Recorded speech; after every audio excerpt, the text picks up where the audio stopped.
À 10h03, dans l'actualité, il y a également ce pavé jeté dans la mare hier par la ministre de la Solidarité et des Familles. Faut-il sanctionner les parents d'enfants délinquants, des enfants qui ont commis des dégradations? Aurore Bergé dit oui pour le gouvernement. Elle propose notamment une contribution financière des parents dont les enfants ont cassé des vitrines, cassé du mobilier urbain.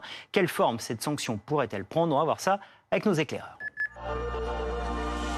Fanny Wegscheider qui nous rejoint. Bonjour Fanny. Alors, comment pourraient se concrétiser ces annonces hier de la ministre? Eh bien, il y a eu 3 annonces concernant donc des sanctions pour pénaliser les parents d'enfants qui auraient été responsables de ces dégradations. Tout d'abord, la ministre a parlé de mettre en place des travaux d'intérêt général pour ces parents qualifiés de défaillants. Deuxième annonce, elle concerne cette fois-ci, eh bien, il s'agit de taper dans le portefeuille des parents en les mettant en contribution financière donc auprès d'une association de victimes lorsque leurs enfants ont été responsables de dégradation.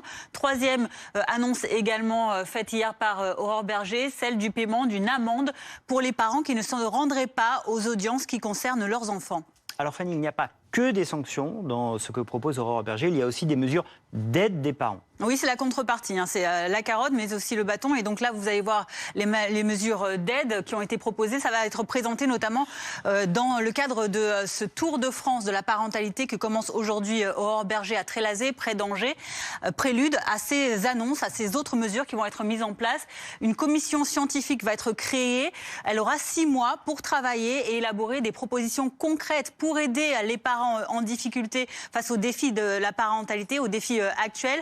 Elle sera composée notamment de spécialistes de l'enfance, des médecins, des pédopsychiatres, des sociologues, également des magistrats. Ensuite, il y aura l'augmentation, promet la ministre, de 30% des moyens de la caisse d'allocation familiale sur la période qui court de maintenant à 2027. Et puis, d'ici à 2025, Aurore Bergé a également promis la création d'un congé familial qui serait plus souple, plus simple et mieux rémunéré que le congé parental qui existe aujourd'hui.